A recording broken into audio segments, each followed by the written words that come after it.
ಅಸ್ಸಲಾಮು ಅಲೈಕುಂ ವರಹಮತುಲ್ಲಾಹಿ ವಬರಕಾತು.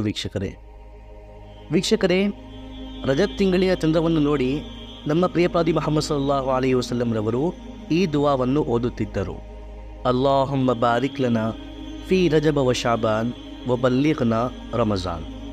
ಓ ನಮ್ಮ ಅಲ್ಲಾಹನೇ, ರಜಬ್ ಮತ್ತು ಶಾಬಾನ್ ತಿಂಗಳಿನಲ್ಲಿ ನಮ್ಮನ್ನು ಬರಕತ್ ನೀಡು ಹಾಗೂ ನಮಗೆ ರಮಜಾನ್ವರೆಗೆ ತಲುಪಿಸು.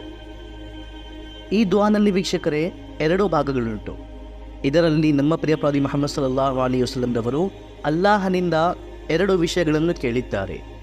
ಒಂದು, ಬಾರಿಕ್ ಲನಾ ಫೀ ರಜಬ ವ ಶಾಬಾನ್, ರಜಬ್ ಮತ್ತು ಶಾಬಾನ್ನಲ್ಲಿ ನಮಗೆ ಬರಕತ್ ನೀಡು. ಈ ಬರಕತ್ ಪದದ ಅರ್ಥವೇನು ನಿಮಗೆ ಗೊತ್ತುಂಟ ವೀಕ್ಷಕರೇ? ಈ ಪದವು ಮಹತ್ವವಾದ ಅರ್ಥವನ್ನು ಹೊಂದಿದೆ. ನಾವು ಆಗಾಗ ಈ ಪದವನ್ನು ಬಳಸುತ್ತೇವೆ.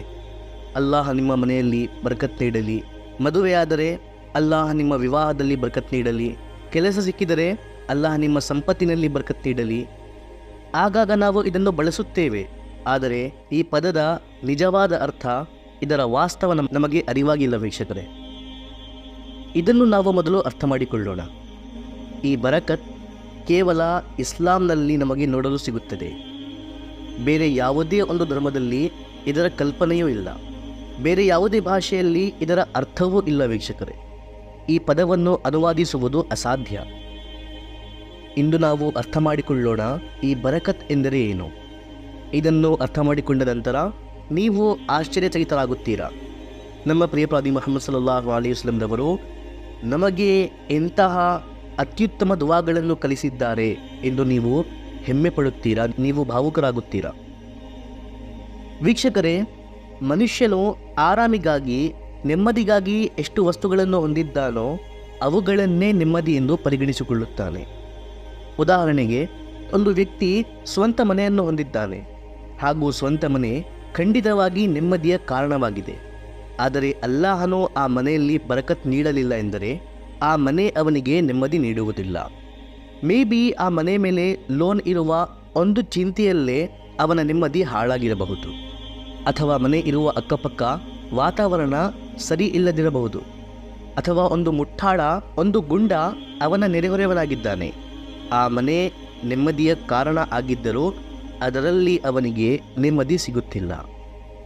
ನೀವು ಒಂದು ಗಾಡಿಯನ್ನು ಹೊಂದಿದ್ದೀರಾ ಹಾಗೂ ಆ ಗಾಡಿ ನೋಡಲು ಅತ್ಯುತ್ತಮವಾಗಿದೆ, ಹೊಸ ಮಾಡೆಲ್, ನಿಮ್ಮ ಫೇವ್ರೆಟ್ ಕಲರ್. ಆದರೆ ಅಲ್ಲಾಹನು ಆ ಗಾಡಿಯಲ್ಲಿ ಬರಕತ್ ನೀಡಲಿಲ್ಲ ಎಂದರೆ ಆ ಗಾಡಿಯಿಂದ ಆಕ್ಸಿಡೆಂಟ್ ಆಗಬಹುದು, ಅಥವಾ ಅದು ಪದೇ ಪದೇ ರಿಪೇರಿಗೆ ಹೋಗುತ್ತಿರಬಹುದು. ನೀವು ಅದರಲ್ಲಿ ಪ್ರಯಾಣಿಸಲು ಬಯಸುತ್ತೀರಾ, ಆದರೆ ಅದು ಸರಿ ಇಲ್ಲದ ಕಾರಣ ನೀವು ಅದರಲ್ಲಿ 10 ಕಿಲೋಮೀಟರ್ ಪ್ರಯಾಣಿಸಲು ಕೂಡ ನಿಮಗೆ ಭಯವಾಗುತ್ತಿದೆ. ವಾಹನ ಖಂಡಿತವಾಗಿ ನೆಮ್ಮದಿಯ ಕಾರಣ ಹೌದು, ಆದರೆ ಅದರಲ್ಲಿ ಬರಕತ್ ಇಲ್ಲದ ಕಾರಣ ನಿಮಗೆ ಅದರಿಂದ ನೆಮ್ಮದಿ ಸಿಗುತ್ತಿಲ್ಲ. ಅದೇ ರೀತಿ ಒಬ್ಬ ನಿಕಾಹ್ ಆದನು. ನಿಸ್ಸಂದೇಹವಾಗಿ ನಿಕಾಹ್ ನೆಮ್ಮದಿಯ ಒಂದು ಮಹತ್ವವಾದ ಕಾರಣ. ಆದರೆ ಅದರಲ್ಲಿ ಬರಕತ್ ಇಲ್ಲ ಎಂದರೆ ಅವನಿಗೆ ನಿಕಾಹ್ ಮಾಡಿದ ನಂತರವೂ ಅವನಿಗೆ ಮ್ಯಾರಿಡ್ ಲೈಫ್ನಲ್ಲಿ ನೆಮ್ಮದಿ ಲಭ್ಯವಾಗುತ್ತಿಲ್ಲ. ಹಸ್ಬೆಂಡ್ ವೈಫ್ ಒಬ್ಬರಿಗೊಬ್ಬರು ಹೊಂದಿಕೆಯಾಗುತ್ತಿಲ್ಲ, ಒಬ್ಬರಿಗೊಬ್ಬರು ಅರ್ಥ ಮಾಡಿಕೊಳ್ಳಲು ತಯಾರಿಲ್ಲ, ಅಂಡರ್ಸ್ಟ್ಯಾಂಡಿಂಗ್ ಇಲ್ಲ. ಸೊ ಈ ಎಲ್ಲ ನೆಮ್ಮದಿಯನ್ನು ಹೊಂದಿರುವ ವಸ್ತುಗಳಿವೆ, ಆದರೂ ನಿಮಗೆ ನೆಮ್ಮದಿ ಸಿಗುತ್ತಿಲ್ಲ, ಏಕೆಂದರೆ ಅದರಲ್ಲಿ ಅಲ್ಲಾಹನು ಬರಕತ್ ನೀಡುತ್ತಿಲ್ಲ. ಸೊ ಬರಕತ್ತಿನ ಅರ್ಥವೇನೆಂದರೆ ವೀಕ್ಷಕರೇ, ಮನುಷ್ಯನಿಗೆ ಸಿಕ್ಕಿರುವ ವಸ್ತುಗಳ, ಉಡುಗೊರೆಗಳ ಸರಿಯಾದ ಉತ್ತಮ ರೂಪದಲ್ಲಿ ಬಳಕೆಯಾಗಬೇಕು. ಆ ವಸ್ತುಗಳಿಂದ ನೀವು ಸರಿಯಾದ ಪ್ರಯೋಜನವನ್ನು ಪಡೆಯಬೇಕು. ಇದೂ ಬರಕತ್ ವೀಕ್ಷಕರೇ.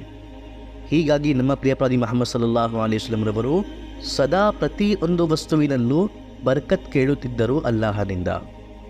ಬರಕತ್ ಇರುವ ಸಂದರ್ಭದಲ್ಲಿ ನಮ್ಮ ಬಳಿ ಇರುವ ಕೆಲವೇ ವಸ್ತುಗಳು ಪ್ರಯೋಜನಕಾರಿಯಾಗಿರುತ್ತವೆ. ಸಣ್ಣ ಸಣ್ಣ ವಸ್ತುಗಳೇ ಪ್ರಯೋಜನಕಾರಿಯಾಗಿರುತ್ತವೆ. ಅವು ಸರಿಯಾಗಿ ನಿಜವಾಗಿಯೂ ನಮ್ಮ ನೆಮ್ಮದಿಯ ಕಾರಣವಾಗಿರುತ್ತವೆ. ಹಾಗೂ ಬರಕತ್ ಇಲ್ಲದಿದ್ದರೆ ಸಂಪತ್ತಿನ ರಾಶಿಗಳಿವೆ, ಆದರೆ ಅದರ ಯಾವುದೇ ಪ್ರಯೋಜನವೇ ಇಲ್ಲ. ಅದರಿಂದ ಯಾವುದೇ ನೆಮ್ಮದಿಯೇ ಸಿಗುತ್ತಿಲ್ಲ. ಕೇವಲ ಆ ಹಣವನ್ನು ಎಣಿಸಿ ಅದರ ಸಂಖ್ಯೆ ನೋಡಿ ಮನುಷ್ಯ ಸಂತೋಷ ಪಡುತ್ತಿದ್ದಾನೆ. ಆ ಹಣದಿಂದ ಅವನಿಗೆ ನಿಜವಾಗಿ ಎಷ್ಟು ಲಾಭವಾಗಿದೆ, ಯಾವ ನೆಮ್ಮದಿ ಸಿಕ್ಕಿದೆ, ಇದನ್ನು ಆತನು ಗಮನಿಸುತ್ತಿಲ್ಲ. ಸೊ ವೀಕ್ಷಕರೇ, ನಮಗೆ ನಮ್ಮ ಬಳಿ ಇರುವ ಪ್ರತಿಯೊಂದು ವಸ್ತುವಿನಲ್ಲೂ, ಅಲ್ಲಾಹನು ನೀಡಿರುವ ಪ್ರತಿಯೊಂದು ಉಡುಗೊರೆಯಲ್ಲೂ ಬರಕತ್ತಿನ ಅವಶ್ಯಕತೆ ಇದೆ. ಅಲ್ಲಾಹನು ನಮಗೆ ಕೆಲವೇ ಉಡುಗೊರೆಗಳನ್ನು ನೀಡಲಿ, ಆದರೆ ಬರಕತ್ತೊಂದಿಗೆ. ಇದರ ಬದಲು ಬರಕತ್ ಇಲ್ಲದೆ ಚಿನ್ನ ಬೆಳ್ಳಿಯ ಬೆಟ್ಟವನ್ನು ನೀಡಿದರೂ ಅದು ನಮ್ಮ ಚಿಂತೆಯ ಕಾರಣವಾಗುವ ಬದಲು ನೆಮ್ಮದಿಯ ಕಾರಣವಾಗಲು ಸಾಧ್ಯವಿಲ್ಲ. ಹೀಗಾಗಿ ನಮ್ಮ ಪ್ರಿಯ ಪ್ರವಾದಿ ಮುಹಮ್ಮದ್ ಸಲ್ಲಲ್ಲಾಹು ಅಲೈಹಿ ವಸಲ್ಲಂರವರಂತೆ ನಾವು ಕೂಡ ಪ್ರತಿಯೊಂದು ವಿಷಯದಲ್ಲೂ ಅಲ್ಲಾಹನಿಂದ ಬರಕತ್ ಕೇಳಬೇಕು. ಅಲ್ಲಾಹನಿಂದ ಕೇವಲ ಸಣ್ಣ ಉಡುಗೊರೆಗಳನ್ನು ನೀಡು, ಕೆಲವೇ ಉಡುಗೊರೆಗಳನ್ನು ನೀಡು, ಬರ್ಕತ್ತೊಂದಿಗೆ ನೀಡು, ಈ ರೀತಿ ಕೇಳಬೇಕು ಎನ್ನುವುದು ನನ್ನ ಮಾತಿನ ಅರ್ಥವಲ್ಲ. ದೊಡ್ಡ ಉಡುಗೊರೆಗಳನ್ನೇ ಕೇಳಿ, ಆದರೆ ಪ್ರತಿಯೊಂದು ಉಡುಗೊರೆ ಬರ್ಕತ್ತೊಂದಿಗೆ ಕೇಳಿ. ಹಾಗೂ ಬರ್ಕತ್ತೊಂದಿಗೆ ಆಫಿಯತ್ ಕೂಡ ಕೇಳಬೇಕು. ಈ ಆಫಿಯತ್ ಎಂದರೆ ಏನು, ಇದನ್ನು ಇನ್ಶಾಲ್ಲಾ ಬೇರೆ ಒಂದು ವಿಡಿಯೋದಲ್ಲಿ ನಾವು ಸ್ಪಷ್ಟಪಡಿಸುತ್ತೇವೆ. ಸೊ ವೀಕ್ಷಕರೇ, ಅದೇ ರೀತಿ ನಮ್ಮ ಪ್ರಿಯ ಪ್ರವಾದಿ ಮುಹಮ್ಮದ್ ಸಲ್ಲಲ್ಲಾಹು ಅಲೈಹಿ ವಸಲ್ಲಂರವರು ರಮಜಾನ್ ಮತ್ತು ಶಾಬಾನ್ ಈ 2 ತಿಂಗಳಿನಲ್ಲಿ ಅಲ್ಲಾಹನಿಂದ ಬರಕತ್ ಕೇಳಿದ್ದಾರೆ. ಈ 2 ತಿಂಗಳಿನಲ್ಲಿ ನಾವು ಕಳೆಯುವ ಪ್ರತಿಯೊಂದು ಕ್ಷಣವು ನಮಗೆ ಪ್ರಯೋಜನಕಾರಿಯಾಗಿರಬೇಕು. ಈ ತಿಂಗಳುಗಳಲ್ಲಿ ನಮಗೆ ನಮ್ಮ ಪ್ರಯೋಜನಕಾರಿ ಕಾರ್ಯಗಳಲ್ಲಿ ನಿರತರಾಗಿ ಮಾಡಿ ರಮಜಾನ್ವರೆಗೆ ತಲುಪಿಸು. ಆಗ ನಾವು ರಂಜಾನಿನ ಸಂಪೂರ್ಣ ಪ್ರತಿಫಲಗಳನ್ನು ಅಲ್ಹಮ್ದುಲಿಲ್ಲಾ ಇನ್ಶಾ ಅಲ್ಲಾ ಉತ್ತಮ ರೂಪದಲ್ಲಿ ಪಡೆಯಬಹುದು. ಆಗ ನಮ್ಮ ರಂಜಾನಿನ ಒಂದು ಕ್ಷಣವೂ ಕೂಡ ವ್ಯರ್ಥವಾಗುವುದಿಲ್ಲ. ವೀಕ್ಷಕರೇ, ಈಗ 10 ದಿನಗಳ ನಂತರ ಒಂದು ಜಾತ್ರೆ ಇದೆ. ಆ ಜಾತ್ರೆ 3 ದಿನಗಳವರೆಗೆ ನಡೆಯುತ್ತದೆ ಎಂದು ನಿಮಗೆ ತಿಳಿಯಿತು. ನೀವು ಈಗಲಿಂದಲೇ ಅಲ್ಲಿ ಅಂಗಡಿಯನ್ನು ಹಾಕುವ ತಯಾರಿ ಪ್ರಾರಂಭಿಸುತ್ತೀರೋ, ಅಥವಾ ಜಾತ್ರೆ ಪ್ರಾರಂಭವಾದ ದಿನ ಸಂತೆಯಲ್ಲಿ ಹೋಗಿ ಮೊದಲು ಜಾಗವನ್ನು ಹುಡುಕಿ ನಂತರ ಹೋಲ್ಸೇಲ್ ಮಾರ್ಕೆಟ್ನಿಂದ ಐಟಮ್ ಖರೀದಿಸಿ ಜಾತ್ರೆಯಲ್ಲಿ ಶಿಫ್ಟ್ ಮಾಡಿ ಅಲ್ಲಿ ಟೆಂಟ್ ಹಾಕಿ ನಂತರ ವ್ಯಾಪಾರವನ್ನು ಪ್ರಾರಂಭಿಸುತ್ತೀರೋ? ಈ ರೀತಿ ಮಾಡಿದರೆ ನಿಮ್ಮ ಅಂಗಡಿ ರೆಡಿ ಆಗುವಷ್ಟರಲ್ಲಿ ಜಾತ್ರೆ ಮುಗಿದಿರುತ್ತದೆ. ಸೊ ನಾವು ರಂಜಾನಿನ ಪ್ರತಿಫಲಗಳನ್ನು ಪಡೆಯಲು ರಂಜಾನ್ ಪ್ರಾರಂಭವಾದ ನಂತರ ತಯಾರಾದರೆ ನಾವು ತಯಾರಾಗುವವರೆಗೆ ರಂಜಾನ್ ಮುಗಿದಿರುತ್ತದೆ.